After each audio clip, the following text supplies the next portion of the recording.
चलिए प्रोफेशनल योग सर्टिफिकेशन की दुनिया को जरा करीब से देखते हैं। ये सवाल शायद ही कोई पूछता होगा, पर अब ये बहुत जरूरी हो गया है।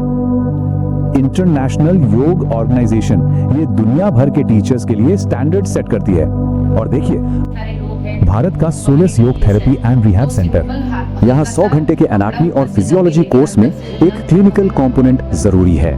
मतलब सभी ट्रेनियों के लिए कार्डियोपल्मोनरी रिसैसिटेशन यानी सीपीआर सीखना जरूरी है, क्योंकि थेरेपी सेटिंग्स में ट्रेनर अक्सर हाई रिस्क लोगों के साथ काम करते हैं जहां इमरजेंसी हो सकती है।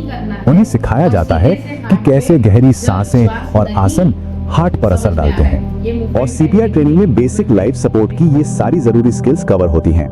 लेकिन आईओआर का सर्टिफिकेशन सिस्टम सिर्फ क्लिनिकल ट्रेनिंग तक ही सीमित नहीं है। यहाँ टीचर्स के लिए प्रॉपर लेवल अप सिस्टम है, 200 घंटे से 1500 घंटे के मास्टर लेवल तक। और सिर्फ यही नहीं, आईओ और भी कई तरह की स्पेशलाइजेशन सर्टिफाई करता है। मतलब मेन स्ट्रीम थेरेपी के साथ साथ कुछ बहुत ही अलग और आध्यात्मिक प्रैक्टिस भी हैं। एक तरह से ये वेलनेस सर्टिफिकेट्स के लिए वन स्टॉप शॉप जैसा बन जाता है। तो अब आते हैं खर्चे पर।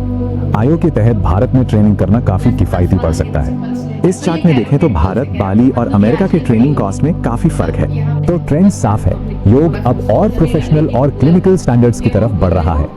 इसका मतलब ये है कि किसी भी सर्टिफिकेशन या स्कूल को चुनने से पहले उसकी पूरी रिसर्च जरूरी है। तो जो लोग इस रास्ते पर हैं, उनके लिए एक आखिरी सवाल खड़ा होता है कि योग सिर्फ एक अभ्यास है या एक पेशा, या शायद दोनों।